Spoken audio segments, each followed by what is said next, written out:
Hello friends, शिक्षा सेवा में आपका स्वागत है। दोस्तों, जैसा कि आपको पता है कि रेलवे आरआरसी ग्रुप डी का एग्ज़ाम आने वाला है, तो इसी के देखते हुए हम लोग साइंस का सीरीज स्टार्ट कर रहे हैं, जिसमें दोस्तों आपको बता दें कि रेलवे आरआरसी ग्रुप डी में साइंस से 25 क्वेश्चन पूछे जाते हैं, जिसमें फिजिक्स, उसके बाद केमिस्ट्री, उसके बाद बायोलॉजी, यानी तीनों सब्जेक्ट से लगभग 8-8 क्वेश्चन अगर देखेंगे। 8-8 क्वेश्चन टोटल मिलाकर कितना हो जाएगा? 25 क्वेश्चन। और इस 25 क्वेश्चन में क्या होगा, थ्योरी पार्ट प्लस न्यूमेरिकल भी पूछे जाते हैं, जो कि यह किसका पैटर्न है? रेलवे आरआरसी ग्रुप डी का, जो कि 2018 में भी इसी पैटर्न पर आधारित क्वेश्चन पूछे गए थे। तो दोस्तों, हम लोग जितने भी प्रीवियस ईयर के क्वेश्चन पूछे गए हैं, तो उसी हर एक प्रीवियस ईयर का जितने भी शिफ्ट है, उस शिफ्ट का 25 क्वेश्चन को इसमें हम लोग एक सेट के माध्यम से प्रैक्टिस करेंगे, और आपको पता भी चल जाएगा कि आपकी साइंस की तैयारी कितना अच्छा है। तो दोस्तों, चलते हैं हम लोग आज पहला सेट को सॉल्व करते हैं और देखते हैं कि आप कितना सॉल्व कर पाएंगे। तो चलिए दोस्तों, शुरू करते हैं। तो आज का हमारा पहला क्वेश्चन है, देखिए पहला क्वेश्चन है, पृथ्वी का द्रव्यमान है। तो इसमें आप देखेंगे ऑप्शन, देखिए पहला ऑप्शन है 6 × 10 की पावर 24 kg, दूसरा है 6 × 10 की पावर 25 kg, तीसरा है 6 × 10 की पावर 20 kg, और चौथा ऑप्शन है 6 × 10 की पावर 27 kg।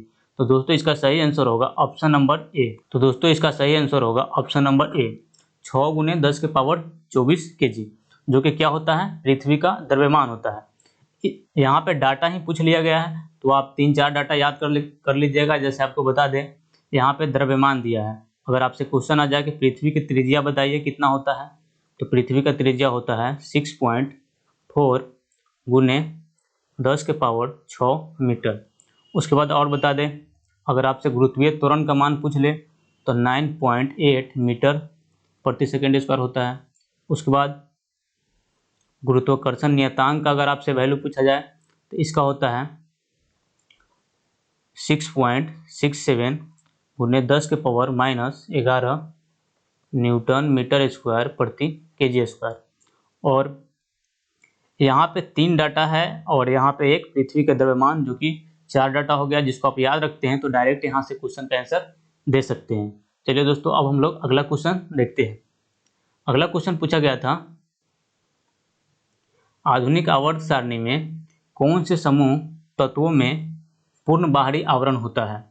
तो देखेंगे यहाँ पे ऑप्शन दिया है 17, 18, 15 आवर्त, उसके बाद ये 16वें आवर्त। तो देखिए यहाँ पे क्वेश्चन है, आधुनिक आवर्त सारणी में कौन से समूह में, आवर्त में नहीं है दोस्तों, आवर्त तो 7 होता है, और जो वर्ग होता है वो तो 18 होता है, लेकिन यहाँ पे 8 ग्रुप की बात हो जा रही है। तो किस ग्रुप में पूर्ण बाहरी आवरण होता है? तो इसका सही आंसर होगा ऑप्शन नंबर बी, 18वें ग्रुप, जिसको हम लोग जीरो ग्रुप यानी शून्य समूह, या इसी ग्रुप में क्या होते हैं, जितने भी अक्रिय तत्व होते हैं वो शामिल होते हैं। और हम लोग जानते हैं कि अक्रिय गैस होती है, उसका जो ऑक्टेट होता है पूरा होता है। तो इसका सही आंसर क्या होगा? ऑप्शन नंबर बी, 18वें ग्रुप। और 18वें ग्रुप में सभी अक्रिय तत्व आते हैं, यानी नोबल गैस।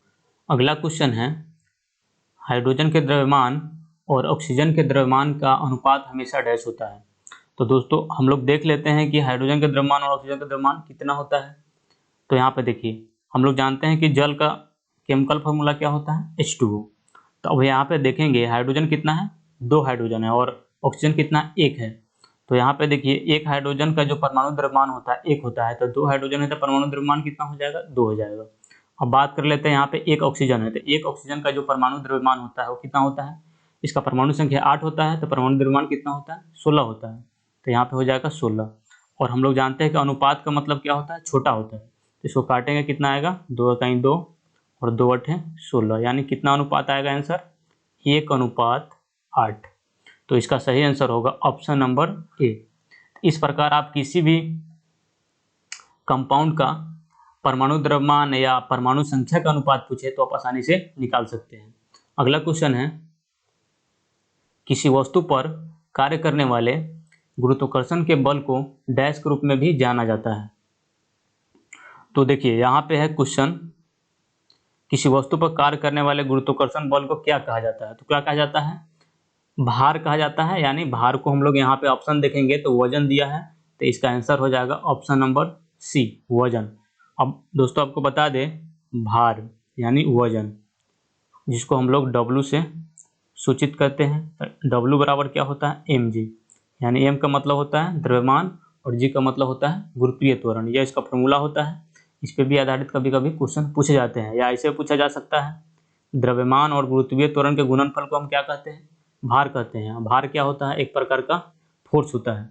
और बात कर लेते हैं हम लोग, त्वरण क्या होता है? देखिए यहाँ पे दिया हुआ है त्वरण।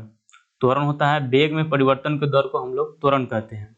उसके बाद संवेग, देखिए संवेग का P बराबर क्या होता है? mv, यानी द्रव्यमान और वेग के गुणनफल को हम क्या कहते हैं? संवेग कहते हैं।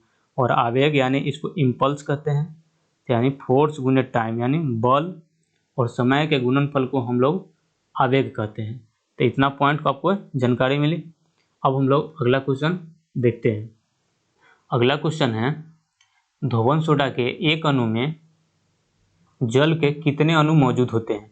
तो दोस्तों इस क्वेश्चन को सॉल्व करने के लिए सबसे पहले धोवन सोडा का केमिकल फार्मूला आपको पता होना चाहिए। तो इसका केमिकल फार्मूला क्या होता है? देखिए इसका केमिकल फार्मूला होता है Na2CO3 10H2O। तो यहाँ पे क्वेश्चन है धोवन सोडा के एक अणु में जल का कितना अणु? तो देखिए यहाँ पे जल है, जल का केमिकल फार्मूला, और जल के अणु में कितना मोल है? तो यहाँ पे 10 है। तो इसका सही आंसर क्या होगा? Option number C. और एक चीज़ यहाँ पे भी पता चल गया, धोवन सोडा का केमिकल फार्मूला क्या होगा? Na2CO3 10H2O, जिसका नाम क्या होता है? Sodium carbonate. और दोस्तों सोडियम कार्बोनेट के ही प्रचलित नाम क्या होता है? धोवन सोडा। और एक चीज़ पूछा जाता है बेकिंग सोडा, तो इसको भी आप याद कर लीजिएगा, NaHCO3 होता है, जिसको हम लोग सोडियम हाइड्रोजन कार्बोनेट या सोडियम बाइकार्बोनेट, या इसी का नाम होता है बेकिंग सोडा, जिसको अमोनियम सोडा विधि के द्वारा प्राप्त किया जाता है। नेक्स्ट क्वेश्चन है, निम्नलिखित में से कौन सी धातु एक धातु ऑक्साइड और हाइड्रोजन बनाने के लिए भाप से प्रतिक्रिया करती है? तो दोस्तों इसका सही आंसर होगा ऑप्शन नंबर ए, एल्युमिनियम ऐसी धातु है जो ऑक्साइड और हाइड्रोजन बनाने के लिए क्या करती है? भाप से प्रतिक्रिया करती है। तो इसका सही आंसर क्या होगा? Option number A. अब हमारा अगला क्वेश्चन है, निम्न में से कौन नियत तापी है? यानी समान तापमान इसमें से किसका होता है? तो ऑप्शन देखेंगे, पहला है कबूतर, दूसरा है मगरमच्छ, तीसरा है मेढक, चौथा है मछली। तो दोस्तों इसका सही आंसर होगा ऑप्शन नंबर ए, कबूतर। जितने भी पक्षी वर्ग के प्रजाति होती है वह नियत तापी होती है। तो इसमें पक्षी वर्ग में कौन आएगा? कबूतर आएगी। उसके बाद मेढक किसमें आता है? उभयचर में आता है। तो इसका सही आंसर क्या होगा? ऑप्शन नंबर ए, यानी कबूतर। अब हम लोग चलते हैं अगले क्वेश्चन की ओर। अगला क्वेश्चन है, निम्नलिखित में से कौन सा विकल्प ऐसे लवण का उदाहरण है जो 7 से कम pH का एक जलीय घोल देता है? तो दोस्तों इसका पहला ऑप्शन देखिए, पहला ऑप्शन है सोडियम कार्बोनेट। यहाँ पे एक चीज़ समझ सकते हैं हम लोग, 7 से कम, तो हम लोग pH स्केल के बारे में जानते हैं क्या होता है। इसमें 0 से लेके कितना तक होता है? 14 तक वैल्यू होता है, जिसमें 7 अगर रहता है तो उदासीन होगा, अगर 7 से कम होगा तो अम्लीय होगा, और 7 से जब ज़्यादा होता है तो क्षारीय होता है। तो यहाँ पे क्वेश्चन है कि 7 से कम pH का एक जलीय घोल का उदाहरण है, तो हम चेक करेंगे। तो यहाँ पे देखिए सोडियम कार्बोनेट जो कि एक लवण है, तो लवण का जो pH होता है वो 7 होता है। उसके बाद सोडियम क्लोराइड, ये भी लवण है, तो इसका भी pH 7 होगा। यहाँ पे बात है कितना? 7 से कम का। तो 7 से कम का, तो इसका सही आंसर क्या होगा? ऑप्शन नंबर सी, यानी अमोनियम क्लोराइड, जिसका केमिकल फार्मूला होता है NH4Cl। दोस्तों आपको बता दें, जितने भी क्वेश्चन हैं यह 2018 में पूछे गए हैं, जिसका एक सेट का हम लोग सॉल्यूशन कर रहे हैं, जो कि फिजिक्स, केमिस्ट्री और बायोलॉजी से पूछे गए क्वेश्चन हैं। अगला क्वेश्चन है, एक प्रकार का जनन जिसमें एक पौधे के शरीर का एक हिस्सा एक नई वनस्पति को जन्म देता है उसे डैश कहा जाता है। तो उसे क्या कहा जाता है? तो उसे वनस्पति जनन के नाम से जाना जाता है। नेक्स्ट क्वेश्चन है, एक चालक का प्रतिरोध निम्नलिखित कारकों में से किस पर निर्भर नहीं करता है? तो दोस्तों आपको बता दें, चालक का प्रतिरोध, इसका फॉर्मूला क्या होता है? R equal to rho L by A, जिसमें R क्या है? प्रतिरोध है, L क्या है?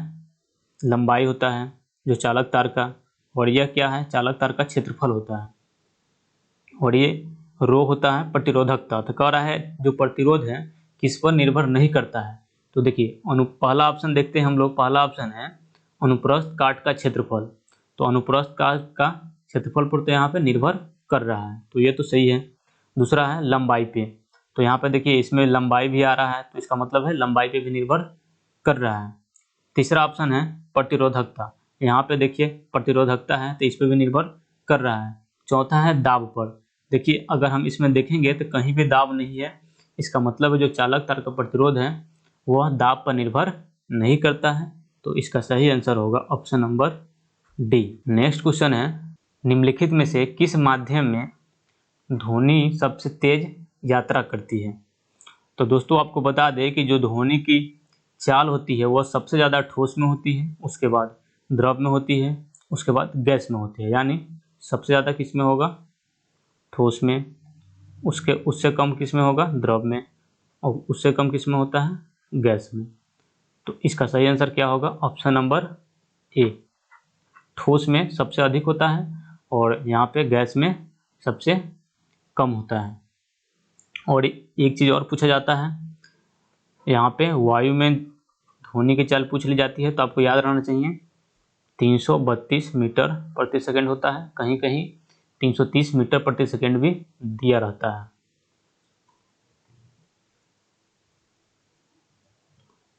अगला क्वेश्चन है, निम्नलिखित में से कौन सा न्यूटन के गति के तीसरे नियम को दर्शाता है? तो देखिए यहाँ पे है न्यूटन के तीसरे गति नियम को। तो दोस्तों हम लोग जानते हैं कि न्यूटन के द्वारा 3 नियम दिए गए थे, जिसमें Newton first law, second law और थर्ड लॉ। तो यहाँ पे हमको तीसरे लॉ का एग्जाम्पल बताना है। तो तीसरे नियम का एग्जाम्पल क्या होगा इस चारों में देखेंगे तो पहला ऑप्शन है, जब एक बस अचानक शुरू करती है तो यात्रियों को पीछे की ओर एक झटका मिलता है। तो ये तो झटका मिल रहा है, यानी इसमें जड़त्व शामिल है, तो ये हो जाएगा न्यूटन का फर्स्ट लॉ।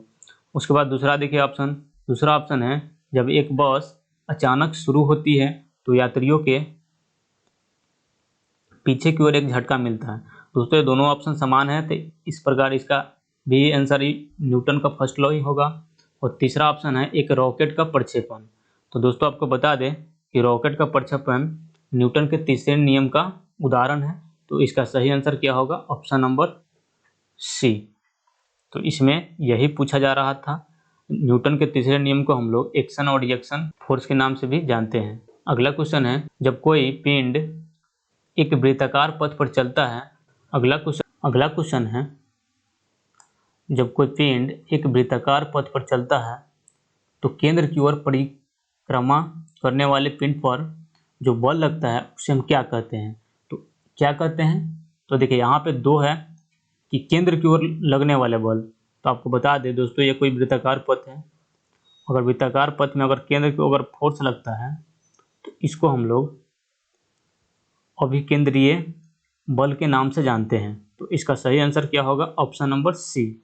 और एक पॉइंट और भी याद रखिए कि अगर कोई वृत्ताकार पथ है और वृत्ताकार पथ से अगर बाहर की ओर अगर फोर्स लगता है तो उसको हम लोग अपकेंद्रीय बल यानी इसको बोलते हैं सेंट्रीफ्यूगल फोर्स के नाम से जानते हैं। अगला क्वेश्चन है, निम्नलिखित में से किस प्रक्रिया में ऑक्सीजन को हवा में छोड़ा जाता है? तो किस प्रक्रिया में छोड़ा जाता है? तो प्रकाश संश्लेषण में ऑक्सीजन को हवा में छोड़ा जाता है। और प्रकाश संश्लेषण क्या होता है? पेड़ पौधों को भोजन बनाने की प्रक्रिया को ही हम लोग क्या कहते हैं? प्रकाश संश्लेषण कहते हैं। तो ऑक्सीजन किस में छोड़ा जाता है? प्रकाश संश्लेषण की क्रिया में बाहर ऑक्सीजन निकलती है। तो इसका सही आंसर होगा ऑप्शन नंबर ए यानी प्रकाश संश्लेषण। नेक्स्ट क्वेश्चन है, निषेचित अंडा युग्मनज डैश में प्रत्यारोपित हो जाता है। तो देखिए ऑप्शन दिया हुआ है, 4 ऑप्शन दिया हुआ है, तो इसका सही आंसर होगा ऑप्शन नंबर डी। गर्भाशय में जो निषेचित अंडा होता है युग्मनज, उसमें प्रत्यारोपित हो जाता है। तो इसका सही आंसर होगा option number D. Next question है, किसकी उपस्थिति के कारण किसी पादप कोशिका यानी प्लांट सेल, उसके बाद है पशु यानी इसी को हम लोग क्या बोलते हैं, जंतु कोशिका में अंतर पाया जाता है।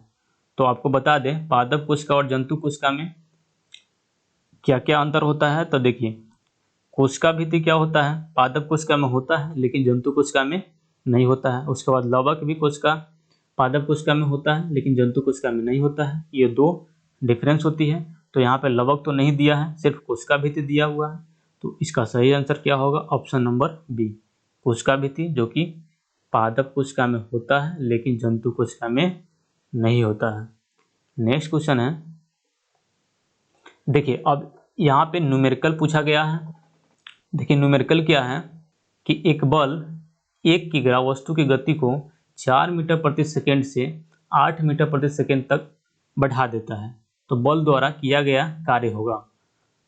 तो दोस्तों आपको बता दें कार्य 2 प्रकार से हो सकती है, एक गति के रूप में और एक स्थितिज के रूप में। तो यहाँ पे देखिए गति लगा हुआ है, इसका मतलब गति के कारण कार्य हो रहा है।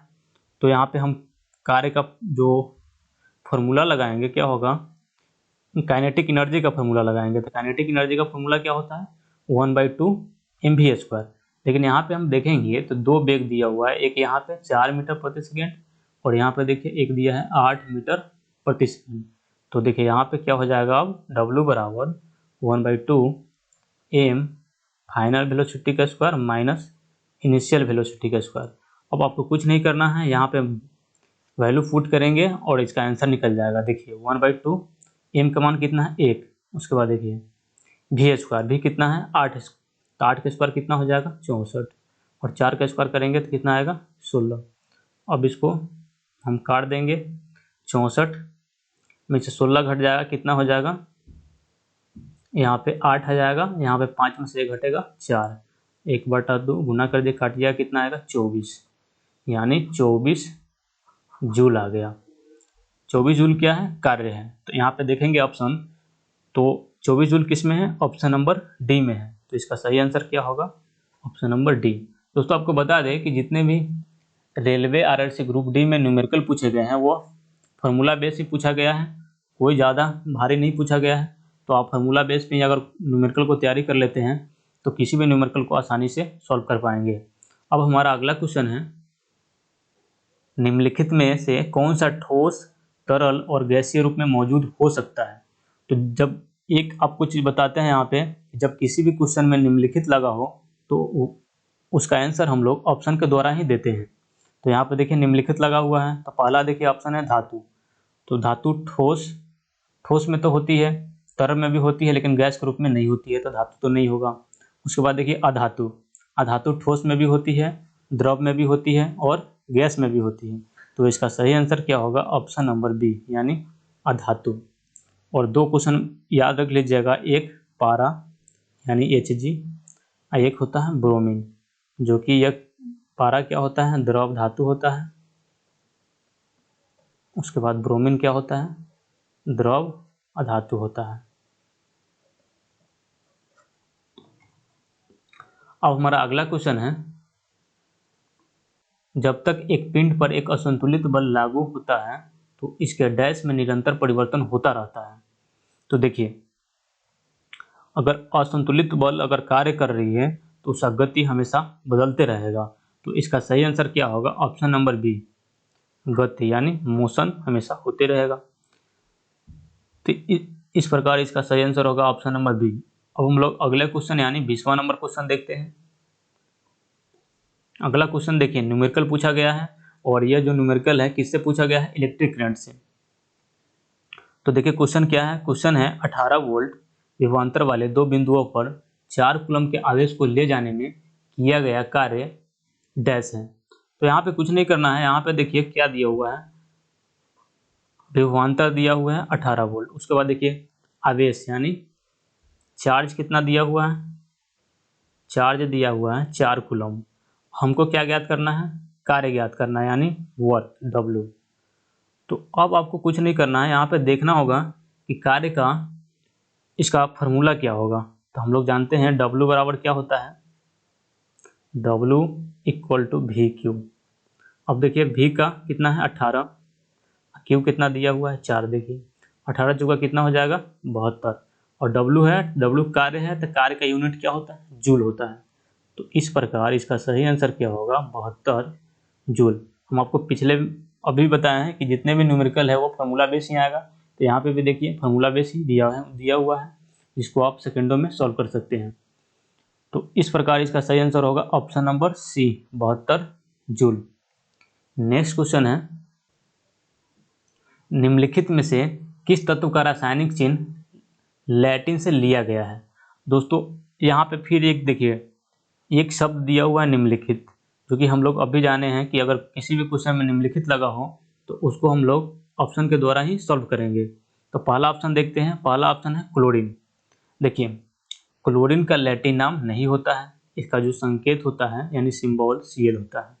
उसके बाद देखिए कार्बन, कार्बन का सिंबल C होता है, जो कि C से यहाँ पे कार्बन है, तो इसका भी लैटिन नाम नहीं होगा। उसके बाद देखिए एल्युमिनियम, एल्युमिनियम का भी सिंबल Al होता है, तो इसका भी लैटिन नाम नहीं है। बच गया लोहा, लोहा का जो जो सिंबल है वो तो L होना चाहिए, लेकिन इसका सिंबल क्या होता है Fe होता है, तो Fe यानी इसका लैटिन नाम होता है फेरम। तो हम लोग यहाँ से पकड़ लिए कि इसका सही आंसर क्या होगा, ऑप्शन नंबर डी लोहा। नेक्स्ट क्वेश्चन है, आमतौर पर धन विद्युत तत्वों की संयोजकता डैश होती है। तो देखिए धन विद्युत तत्व, धन विद्युत तत्व का मतलब क्या हुआ, धातु, धातु के हमसे वैलेंसी पूछा जा रहा है। तो देखिए हम यहाँ पे 3 धातु लिखते हैं, एक सोडियम का, एक मैग्नीशियम लिखते हैं, और एक देखिए एल्युमिनियम लिखते हैं। अगर हम इसका इलेक्ट्रॉनिक विन्यास लिखेंगे तो क्या हो जाएगा, सोडियम यानी 10 होता है तो 2 8 और 1, मैग्नीशियम यानी 12 होता है तो 2 8 और 2, एल्युमिनियम कितना होता है परमाणु संख्या 13 होता है, तो इसको हम लिखेंगे तो 2 हो जाएगा 8 हो जाएगा, यानी 8 2 10 3 13। तो अगर हम देखेंगे इसका जो 72 कक्षा है उसमें क्या क्या आ रहा है, 1 आ रहा है, उसके बाद 2 आ रहा है, उसके बाद 3 आ रहा है, तो इसकी संयोजकता कितना होगा 1 2 और 3। तो इस ऑप्शन में देखेंगे तो किस ऑप्शन में आ रहा है, ऑप्शन नंबर सी में। तो इसका सही आंसर क्या होगा, ऑप्शन नंबर सी 1 2 और 3। नेक्स्ट क्वेश्चन है, पौधों में लचीलापन डैश उत्तक के कारण होता है। तो दोस्तों आपको बता दें कि पौधों में भी कार्यों को संपन्न करने के लिए अलग अलग उत्तक उपस्थित होते हैं। तो यहाँ पे कुछ उत्तक दिए गए हैं जिसमें हमको चुनना है कि लचीलापन किसके कारण होता है। तो लचीलापन किसके कारण होता है, कोलेनकाइमा, जिसको हम लोग श्लेष्म उत्तक उत्तक के नाम से भी जानते हैं। तो इसका सही आंसर होगा ऑप्शन नंबर सी। और आपको बता दें पौधे में जो दृढ़ता आती है वह किस उत्तक के कारण आती है, स्क्लेरेनकाइमा, यानी इसको हम लोग दृढ़ उत्तक के नाम से, जैसे कि यहाँ पे नाम से ही स्पष्ट है दृढ़, दृढ़ का मतलब क्या होता है, मजबूत बनाना। और यहाँ पे देखिए जाइलम, एक दिया है फ्लोएम। जाइलम क्या होता है, पौधों में, पौधों को जड़ से लेके तना तक जल पहुँचाने का काम करता है, यानी जल वाहक होता है। और भोजन वाहक कौन होता है, फ्लोएम होता है, जो कि तैयार भोजन को पौधे के जड़ से तना तक पहुँचाने का कार्य करती है। तो इस पॉइंट के बारे में हम लोग भी डिटेल में जान लें। नेक्स्ट क्वेश्चन है यानी 24 नंबर क्वेश्चन। 24 नंबर क्वेश्चन क्या है, देखिए निम्नलिखित में से कौन सा जानवर पराध्वनिक यानी अल्ट्रासाउंड निकाल सकता है। तो पराध्वनिक जो साउंड होता है इसमें से कौन सा जानवर निकाल सकता है। तो देखिए ऑप्शन, सूंस, शार्क दिया है, हाथी दिया है, उसके बाद देखिए पतंगा दिया है। तो इसका सही आंसर होगा ऑप्शन नंबर ए सूंस, जो कि एक प्रकार की क्या होती है, मछली होती है, जो कि पराध्वनिक निकाल सकती है। अब यहाँ पे हम एक चीज़ समझ सकते हैं कि पराध्वनिक साउंड क्या होता है। तो देखिए 3 होता है, एक होता है श्रव्य यानी ऑडिबल साउंड, एक होता है अश्रव्य, एक होता है पराश्रव्य। इसका रेंज होता है 20 हर्ट्ज से 20,000 हर्ट्ज तक के जो ध्वनि होती है उसको हम लोग श्रव्य ध्वनि के नाम से जानते हैं। अश्रव्य क्या होता है? 20 हर्ट्ज से कम होता है। अगर 20 हर्ट्ज से कम होगा ध्वनि तो उसको हम लोग अश्रव्य ध्वनि के नाम से जानते हैं। और जिसका रेंज 20,000 हर्ट्ज से ज़्यादा होता है